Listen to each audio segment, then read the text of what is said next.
तो फिल्म की शुरुआत में हम डेरे शहर में डेल को देखते हैं जिसके डैड एक ड्रग एडिक्ट थे और नशा करने के बाद अपनी वाइफ को टॉर्चर करते थे। अभी भी उसके घर में यही सब चल रहा था, इसीलिए वो बहुत ज्यादा डरा हुआ था।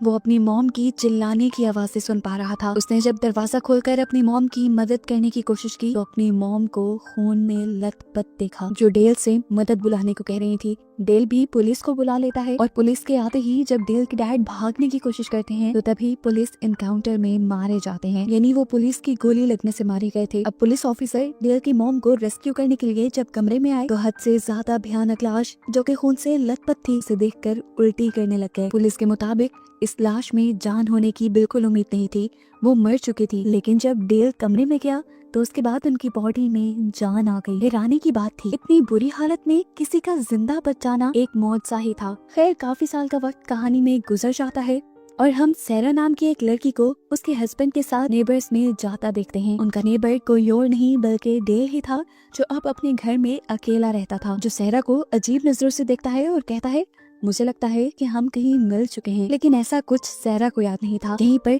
हमें बताया जाता है कि आज से तकरीबन 3 महीने पहले सैरा का एक बहुत ही बुरा एक्सीडेंट हुआ था जिसमें वो मरने वाली थी लेकिन किसी मौत से बच गई। इस हादसे ने उसे बदल दिया था। उसे जिंदगी की कदर हो गई थी, अब वो अपनी जिंदगी जीना चाहती थी। उसे बच्चे भी चाहिए थे पर उसके हस्बैंड को लगता था कि अभी सही वक्त नहीं है। सैरा शॉपिंग के लिए जाती है तो देखती है कि डेल भी वही काम करता है जो उसे देखते ही अपने सारे काम छोड़कर उसकी मदद के लिए आ जाता है। यहाँ तक के सामान उसकी गाड़ी में भी लोड कर देता है और रात में दोबारा सैरा के घर पे आता है वो प्लेट्स देने के लिए जिसमें सैरा उसके घर कुकीज लाई थी। ये देने के बाद डेल चला गया। सैरा भी कुछ रिकॉर्ड करती है और फिर सोने चली जाती है। अब तक तो सब नॉर्मल था पर सुबह बहुत ही अजीब हुई। वो एकदम से एक बुरे ख्वाब से जागी और देखा कि उसके कपड़े बदले हुए थे। सैरा का हस्बैंड जॉश भी रात में घर नहीं आया था कि सैरा उससे पूछ लेती कि रात में क्या हुआ। वो अब अपनी दिमागी हालत को खराब समझने लगी थी, इसीलिए वो एक डॉक्टर के पास जाती है। डॉक्टर ने उसे रिलैक्स किया और बताया कि शायद तुम अपने हादसे से रिकवर नहीं कर पाई। डॉक्टर बताते हैं कि मेरे साथ भी पहले ऐसा ही होता था, नींद टूट जाती थी, अजीब ख्याल आते थे, रात में जो होता था वो याद ही नहीं रहता था। कभी कभी तो ऐसा भी लगता था कि कोई मुझे मारने की कोशिश कर रहा है। ये सब ख्याल मेंटल इलनेस की वजह से आते हैं और सैरा भी ऐसे ही एक स्टेज से गुजर रही थी। उसके कपड़े चेंज करने के बारे में डॉक्टर कहते हैं कि अक्सर लोग नींद पे चलते हैं या सो काम करने लगते हैं। सैरा ने भी नींद में कपड़े बदले होंगे और उसे याद नहीं रहा होगा। डॉक्टर उसे मेडिसिन दे देती है और सैरा घर आ जाती है। अभी तो वो काफी रिलैक्स लग रही थी लेकिन जब उसने लॉन्ड्री में अपने कल वाले कपड़े देखे तो वो शॉक रह गई क्योंकि उन कपड़ों पे खून लगा हुआ था और उस रात के बाद तकरीबन रोज ही उसके साथ ऐसा ही होने लगा था। सुबह जब वो उठती तो उसके कपड़े बदले हुए होते थे और उसे अपनी एट किट से डिटर्जेंट्स की स्मेल आती थी जैसे उसने पूरी रात सफाई की हो। इस दौरान उसका हस्बैंड जॉश भी घर पे नहीं था। वो उससे भी ये सब डिस्कस नहीं कर पा रही थी। जैसे प्रॉब्लम सारा के साथ चल रहे थे ऐसे ही कुछ प्रॉब्लम्स उसके हस्बैंड जॉश के साथ भी चल रहे थे। उसने कुछ टेस्ट करवाए थे जिनके रिजल्ट खराब आने की वजह से वो बहुत ज्यादा उदास हो चुका था। ये टेस्ट किस चीज के थे ये कहानी में आगे रिवील होगा। खैर आज जोश घर पे था। सैरा उसके साथ काफी रिलैक्स्ड फील कर रही थी। काफी देर उसने जोश के साथ ही टाइम स्पेंड किया और उसके बाद अपने असाइनमेंट करने लग गई। यहाँ पर स्टडी रिलेटेड कुछ रिकॉर्डिंग्स के साथ उसे अपनी रिकॉर्डिंग में अपने ही चिल्लाने की और किसी मर्द की आवाजें आई जिन्हें सुनकर वो बहुत ज्यादा डर गई और फौरन जोश को ये सुनाने गई। लेकिन देखा कि जोश तो टेबल पे मरा हुआ था। किसी ने उसके मुंह पे पॉलीथीन शीट बांधकर उसका दम घोट के उसे मार दिया था। वो जोश को बचाने के लिए उसकी पॉलीथीन शीट खोलने ही वाली थी कि पीछे से किसी ने उसे खींच लिया और एकदम से सैरा की आंख खुल गई। ये भी एक उसका बुरा ख्वाब ही था और इस टाइम भी वो जोश के पास ही लेटी हुई थी और जोश और सैरा इस टाइम बिल्कुल ठीक थे। सुबह उठने पर सैरा बहुत ज्यादा परेशान थी। एक ख्वाब इतना ज्यादा रियलिस्टिक कैसे हो सकता था। रात ख्वाब में जब वो आदमी उसे खींच कर ले जा रहा था तो सैरा के हाथ से उसका फोन गिरा था और अब उसका फोन भी टूटा हुआ था। इन सारी चीजों को 2 हफ्ते गुजर जाते हैं और इन 2 हफ्तों में कोई भी ऐसा दिन नहीं था जिस दिन सैरा को ये ना लगा हो कि कोई उसके ऊपर हमला कर रहा है, कोई उसे मारने की कोशिश कर रहा है। वो अब अपनी डॉक्टर के पास जाती है और ये सारी चीजें डिस्कस करती है, अपने मोबाइल का टूटना भी और साथ ही वो अपने सर पे चोट का निशान भी दिखाती है जो अब गायब हो चुका था और उसे बहुत गहरी चोट लगी थी सिर्फ 3 महीने पहले। अब तो डॉक्टर भी ये सारी बातें सुनकर हैरान हुई थी। अब जोश को सैरा की मेंटल हालत का कुछ ना कुछ पता चल गया था। उसे लगता है कि सैरा बहुत ज्यादा स्ट्रेस्ड है, इसीलिए वो उसे लेकर वेकेशंस पे चला जाता है। ये लोग होटल में स्टे करते हैं। 7 दिन जोश उसके साथ गुजारता है और इन 7 दिनों में सैरा के साथ ऐसी कोई प्रॉब्लम नहीं होती और वो बहुत रिलैक्स्ड फील करती है। वेकेशन से आने के बाद उसने डॉक्टर को बताया शायद आप ठीक थी, मैं बहुत ज्यादा स्ट्रेस थी। वेकेशन पे जाने के बाद सब नॉर्मल हो गया। खैर सैरा अब घर आ जाती है और घर आने के बाद उसने फील किया कि आजकल उसकी तबीयत कुछ ठीक नहीं रहने लगी थी। उसे बिला वजह कमजोरी फील होती थी, चक्कर आते थे और वॉमिट भी होती थी। आज जब वो शॉपिंग करने के लिए घर से बाहर निकली तो डेल उसके सामने आ गया और अजीब अंदाज में पूछने लगा, कहाँ थी तुम 7 दिन? वो ऐसे पूछ रहा था कि जैसे जोश नहीं डेल उसका हस्बैंड हो। सैरा ने उसे कोई जवाब नहीं दिया, लेकिन सैरा को कुछ गड़बड़ी फील हुई। इसलिए डेल के जाते ही वो पीछे के रास्ते से डेल के घर के अंदर घुस गई। घर की हालत बहुत ही ज्यादा खराब थी। हर चीज किचन में बिखरी हुई थी और किचन की शेल्फ्स में सिर्फ उसी ब्रांड के कुकीज और पॉपकॉर्न्स थे जो सैरा को पसंद थे। टेबल के ऊपर कुछ फोटोज भी रखी हुई थी जो डेल की मॉम की थी। ये फोटोज नॉर्मल नहीं थी, ऐसे लग रहा था कि जैसे कोई मरा हुआ हो और हर फोटो के पीछे कुछ न कुछ अजीब लिखा हुआ था। इसी टेबल के पास सैरा को एक बॉक्स मिलता है जिसे खोलने पर उसने देखा कि इसके अंदर बहुत सारी चाबियां हैं। तभी सैरा को याद आया कि डेल ने मॉल से निकलते हुए उसके हाथ से भी उसकी चाबियां ले ली थी। हो सकता है कि उसी टाइम उसने सैरा के घर की भी चाबी का डुप्लीकेट बना लिया हो। इसी बॉक्स में सैरा को काफी सारी पिक्चर्स में मिलती हैं और सारी मरी हुई औरतों की, और इनमें एक सैरा की भी फोटो थी जिसमें साफ नजर आ रहा था कि सैरा मरी हुई है। और ये देखकर सैरा बिल्कुल शॉक रह जाती है। शॉक हालत में उसे याद ही नहीं रहा कि उसने डेल के घर से जाना भी था। इसी सब में डेल घर वापस आ गया और उसने सैरा को अपने घर में देख लिया। वो गुस्से से पागल हो गया था। उसने एक हथौड़ा उठाया और उससे सैरा के ऊपर वार कर दिया और फिर अचानक से सैरा की आंख खुल गई और उसे लगा ये सब कुछ जो हुआ ये सिर्फ उसका एक डरावना ख्वाब था। घर पर उसने डॉक्टर को बुलाया तो डॉक्टर को भी लगा कि सैरा को हेलुसिनेशंस होने लगे हैं, लेकिन सैरा को अच्छी तरह से याद था कि वो घर से बाहर थी। फिर वो घर के अंदर कैसे आई थी और उसके हाथ पे खून के निशान कैसे थे। सैरा परेशानी में घर से बाहर जाती है तो बाहर डेल ही होता है और इस मर्तबा डेल उसे इग्नोर कर रहा था। सैरा उसके करीब गई उससे बात करने के लिए। सैरा ने उसे पूछा, क्या तुमने मुझे देखा? मैं घर से बाहर आई थी, क्या मैं बेहोश तो नहीं हुई? तो डेल ने बताया, मैं पूरा टाइम से यहाँ था और तुम तो घर से बाहर निकले ही नहीं। इतने में ही पीछे से डॉक्टर भी निकल कर सैरा के पास आ जाते हैं और वो डेल को देखकर पहचान लेते हैं।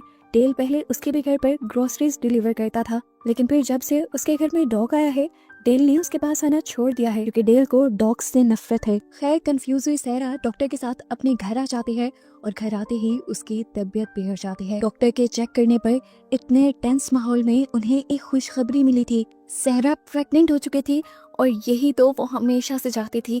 वो बहुत खुश थी। आज रात वो जॉश के लिए एक सरप्राइज भी प्लान करती है और उसे ये गुड न्यूज देती है, लेकिन ये खबर सुनते ही जॉश के तो एक्सप्रेशन ही खराब हो गए। वो बहुत ज्यादा उदास हो गया और उसे लगने लगा कि सैरा उसे चीट कर रही है क्योंकि वो जानता था कि वो कभी भी बाप नहीं बन सकता। यही वजह है कि जब जब सैरा उससे फैमिली प्लानिंग की बात करती थी तो वो कई दिन घर नहीं आता था। और मूवी के स्टार्ट में जॉश ने जो टेस्ट भी करवाया था वो भी उसकी इनफर्टिलिटी का ही था। सैरा उसे समझाने की कोशिश करती है कि उसने उसे कभी चीट नहीं किया, लेकिन जॉश उसकी बात नहीं मानता और गुस्से में घर छोड़कर चला जाता है और यहाँ सैरा बहुत ज्यादा दुखी हो जाती है। आज वाले दिन के बाद सैरा बहुत ज्यादा डर चुकी थी क्योंकि उसे लगने लगा था कि जो सब ख्याल उसे आते हैं वो उसके ख्याल या ख्वाब नहीं, वो सच है और कोई उसको अब्यूज करता है। इसलिए रात में वो अपने कमरे में सीसीटीवी कैमरा इंस्टॉल कर देती है। साथ ही उसने आज अपनी डॉक्टर को भी, जो अब उसकी दोस्त बन चुकी थी, अपने घर पे उसके डॉग के साथ रोक लिया था। इतने सारे अरेंजमेंट्स के बावजूद भी इनके साथ घर पे अजीब चीजें होती हैं। कोई उनके घर में घुस आया था शायद, जिन्हें इन दोनों ने नोटिस नहीं किया, पर वो डॉग देख पाया। वो डॉग उसे देखकर भौंकने लगा और उसके साथ नीचे चला गया। अपनी डॉग की आवाज सुनकर डॉक्टर भी उठ गई और अपने डॉग को चुप करवाने के लिए जब नीचे गई तो देखा कि उसके डॉग को किसी ने स्टैब कर दिया था। जिसे देखकर डॉक्टर चीख मारती है तो सैरा भी उसके पीछे चली जाती है। नीचे जाकर उसने देखा कि डॉक्टर को किसी ने स्टैब करके मार दिया था और उसके बाद कोई सैरा को भी ऐसे ही हमला करके मार देता है और अगले ही पल उसकी नींद खुल जाती है। ये सब भी उसका ख्वाब था, लेकिन एक सबसे शॉकिंग बात, जो ख्वाब उसने देखा था सेम वही ख्वाब डॉक्टर ने भी आज देखा था और डॉक्टर का डॉग तो घर से भाग गया था। डॉक्टर बहुत ज्यादा स्ट्रेस थी जिसकी वजह से उसे पेन होने लग जाता है। सारा उसे हॉस्पिटल लेकर जाती है तो उसके पास एक बेबी बॉय पैदा होता है। लेकिन अजीब बात थी कि उसकी शक्ल डॉक्टर के फियांसे से बिल्कुल नहीं मिल रही थी। ये लोग सोच में पड़ जाते हैं कि आखिर ये बच्चा किसका है। इसी सारी टेंशन में डॉक्टर सारा को कॉल करती है और उससे बताती है कि तुम्हारे घर में कुछ गड़बड़ी तो जरूर है, शायद तुम्हारे घर में कुछ पैरानॉर्मल एक्टिविटीज हो रही हैं। तुम एक काम करो कि आज ही फौरन मेरे घर शिफ्ट हो जाओ। लेकिन सारा मना कर देती है क्योंकि उसे जानना था आखिर उसके घर पे हो क्या रहा था। रात हो जाती है और दोबारा सारा सोने के लिए लेट जाती है। इस मर्तबा उसने कैमरा पहले से ही ऑन कर लिया था और अगली सुबह दोबारा उसकी बहुत ही डरावने सपने से आँख खुली। लेकिन इस मर्तबा वो बिना कपड़ों की थी। उसने फौरन जाकर कैमरे की फुटेजेस चेक की तो वो हैरान परेशान रह गई। उसका शक सिर्फ शक नहीं था, हकीकत था। रात में कोई उसके घर पे आया था। किसी ने उसके हाथ पांव बांध कर उसे अब्यूज किया और उसके बाद उसे गर्दन काट के मार डाला। ये कोई और नहीं बल्कि डेल ही था। लेकिन इतना सब होने के बावजूद भी अब सारा जिंदा कैसे थी? सारा को मारने के बाद डेल ने सारा घर साफ किया, सारा को बेड पे लिटाया, उसकी चोट ठीक की और उसके बाद उसे सीपीआर दिया। जिसके बाद वो यहाँ से चला गया और एकदम से सारा की आंख खुल गई। परेशानी में वो लैपटॉप लेकर फौरन डॉक्टर के पास जाती है और उसे सारी फुटेजेस दिखाती है। जो सब हुआ था बाकी बहुत ही गलत था, लेकिन सवाल तो ये था कि अब सारा जिंदा कैसे थी। ये लोग अब डेल के बारे में इंटरनेट पे सर्च करते हैं और इन्हें 12 साल पहले हुआ वो वाकया मिलता है जब एलिन यानी डेल की मॉम की लाश को पुलिस वालों ने कमरे में देखा था। वो उसे डेड डिक्लेयर कर चुके थे, लेकिन डेल के कमरे में जाते ही वो जिंदा हो गई थी। सारा डिसाइड करती है कि वो एलन से मिलने के लिए मेंटल असाइलम में जाएगी। सारा ने वहां जाकर उनसे उनके बेटे डेल के बारे में पूछा और एलन ने भी कुछ नहीं छुपाया, सच सच सब कुछ डेल के बारे में सारा को बता दिया। वो बताती है कि जब उस रात मेरी मौत हुई तो डेल ने मेरे मुंह में फूंक मारी और मेरे अंदर दोबारा जान आ गई। उसने मुझे जिंदा कर दिया था दोबारा। उसके अंदर ये सुपर पावर थी कि वो किसी को भी फूंक मारकर जिंदा कर सकता था और ये पहली मर्तबा मुझे जिंदा करने पे ही उसे पता चला था। जिसके बाद से उसने अपनी सुपर पावर का गलत फायदा उठाना शुरू कर दिया। वो हर रात एक लड़की का रेप करता था, उसे टॉर्चर करता था, मारता था और फिर सुबह होने से पहले पहले उसे ठीक करके जिंदा कर दिया करता था। ये सब चीजें डेल की मॉम यानी एलिन बर्दाश्त नहीं कर पाई। वो अपने बेटे की हरकतों से तंग आ चुकी थी।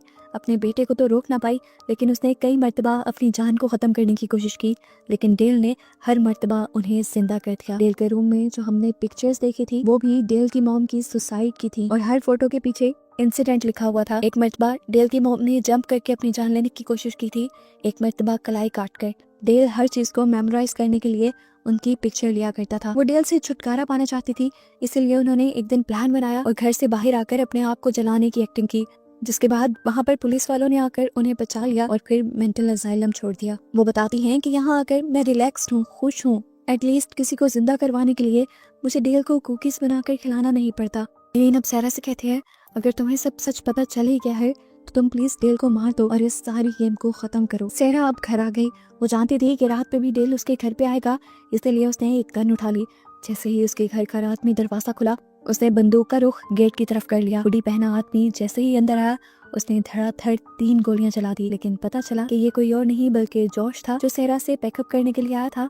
लेकिन डेल ने उसके हाथ पांव बांध कर उसे अपने कपड़े पहनाकर वो अंदर ले आया। जॉश मर चुका था।